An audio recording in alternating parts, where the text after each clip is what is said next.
Innovation, it is the heart of Huntsville. We create things every day that grow our economy. But with creativity comes deceit. And tonight, WHNT News 19 shines an alarming light on patent trolls.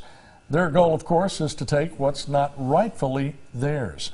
WHNT News 19 Chief Investigative Reporter Carrie Marchese taking actions and joins us now. Carrie? Well, one thing that you all know, that protecting intellectual property is so vital. It's so important, especially in our area, guys. And if you create something, you should be able to, of course, reap a profit and protect that invention. But sometimes things can change. Now, the idea that someone can steal a patent on something somebody's been doing for decades, well, that's a whole other story. Such clever technology. That's nice and warm. That's where the insulation is preventing the thermal transfer. An infrared camera that uses thermal imaging to check for air tightness and energy efficiency. Place your hand on the wall for about 2 seconds. Heat sensitive and quite the investment. It costs $17,000. Home inspector Bill Loden's been offering this money-saving service to his customers since 2006. But in 2011, he got a bold claim in the mail. If I turn this camera on inside a house, I'm violating their patents. The demands kept coming, all from a company called Home Safe Inspection, Inc. Their letters stated they discovered Bill was using infrared technology. They demanded $1,000.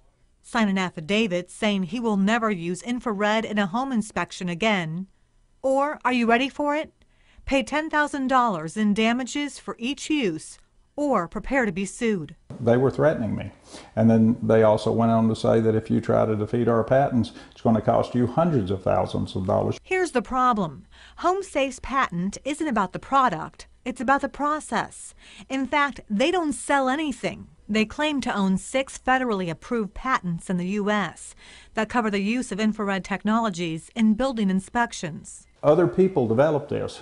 I've got documents from Princeton University study that was done in the 1970s where they used an infrared camera to do energy surveys on houses. So what truly is a patent troll? Typically it is a company, again, that does not have a commercial product and is not in the market to sell things, but either have bought the patent or acquired it through other means, and then simply either threatens litigation or threatens licensing opportunities to collect royalties. There's likely no better man to talk trolls with than David Lucas. There is troll activity in Huntsville. A patent litigator, once with Intergraph, Lucas has defended several large local employers against troll cases. Average patent case can run anywhere between $1.5 million to $2.5 million per patent to defend. Big companies pay the big bucks, but guys like Bill can't swing that cash. Some of the greatest abuses in troll litigation are around method claims because it's easier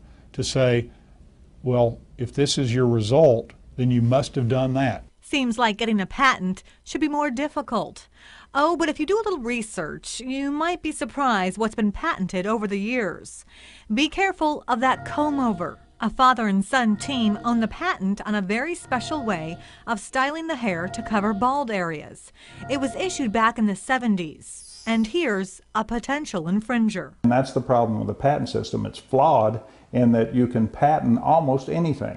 The White House claims during the last 2 years, the number of lawsuits brought by patent trolls has nearly tripled and account for 62% of all patent lawsuits in America.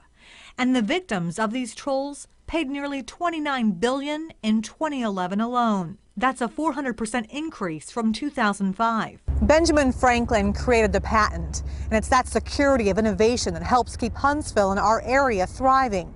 But the need for patent reform is undisputable. If I can't do this service, I can't help consumers save money on the energy bills.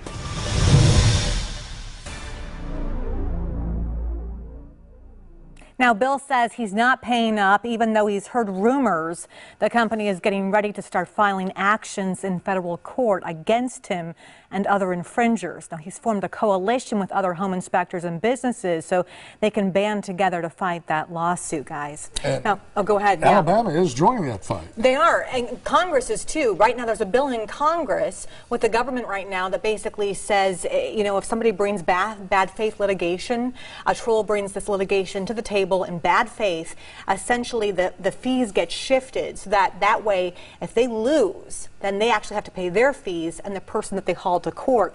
As far as Alabama goes, Senator Arthur Orr just last week, there's a bill that was passed in the House Senate in Alabama here, and basically what that means is then the person can get a little more protection. They can actually countersue if they win the case against the troll. That goes to the House of Representatives next in Montgomery.